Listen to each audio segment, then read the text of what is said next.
এই ভাই কিছু বলেন। অনেক ভালো লাগছে। হ্যাঁ, আমরা এসেছিলাম সাগরদাড়ি যশোর মাইকেল মধুসূদন দত্তের বাড়িতে, কিন্তু কি আর করার, ভাগ্য সুপ্রসন্ন, তাই আমরা সাতক্ষীরা চলে এলাম। এখানে খুব সুন্দর কাঁকড়া চাষ দেখলাম এবং এই যে জায়গাটা দেখছেন এটা সাতক্ষীরার সেই ঐতিহ্যবাহী তালা উপজেলা। এখানে খুব সুন্দর সুন্দর জিনিস, বিশেষ করে কৃষি জিনিসগুলো খুবই সুন্দর, খুব মানে চাষাবাদ খুব উন্নত, এখান থেকে সারা বাংলাদেশে সাপ্লাই হয়।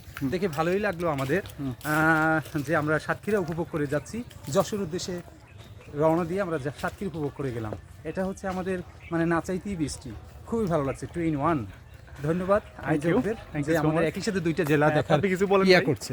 ভাই আমি খুবই আনন্দিত, অফিসিয়াল বেদনা বিজড়িত। আর কিছু বলবেন? আপুরা কিছু বলেন। সাতক্ষীরা কোনটা আমি তো জানি না। আপনি হাটেন সাতক্ষীরা দিয়ে আপনি জানেন। বলেন কিছু আপু। এটা সাতক্ষীরা। আপনার হ্যাঁ, দোষ এইটাই না, সাতক্ষীরা। এক দোষ আছে এই কিছু বাড়ি একটা বলেন সাতক্ষীরা। আপু। মাকাশে জানেন না যে এটা সাতক্ষীরা। আপু এটা তো আমি হ্যাঁ, বলেন। জানতাম যশোর। এখানে এসে আপনারা কেমন ভুল লাগছে? জানতেন, আজকে জানিয়ে অনেক ভালো লাগতেছে, প্রথমবার আসছি। এ ভাই আমি তো এই জেলার মাইকেল নাম কি? মধুসূদন দত্তের অনেক কবিতাও পড়ছি। ভালোও লাগে তার কবিতাগুলো, তার বর্ণনা, তার অসংখ্য প্রশংসা, সব বইয়েই দেখা, এখন বাস্তবে দেখতেছি, খুব ভালো লাগতেছে। Thank you. কিছু বলেন। কবি যে কবিতা লিখে বিখ্যাত হয়েছে, যে কপোতাক্ষ নদ অন্যান্য যে সনেট জাতীয় কবিতা, শতত হিল তুমি পরমর মনে শতত তোমার কথা ভাবিয়ে বিরলে, এই কপোতাক্ষ নদটা দেখান একটু। আমরা আজকে বিভিন্ন দপ্তর থেকে কর্মচারী আসছি এখানে।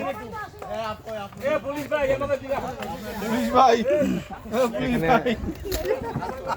আমরা বিভিন্ন দপ্তর থেকে এসেছি আনন্দের নিমিত্তে এবং একটা ভালো সময় কাটবো আশা করি। পাশে কি ভারত? বলে আছি ওই পাশে ভারত, এই পাশে বাংলাদেশ।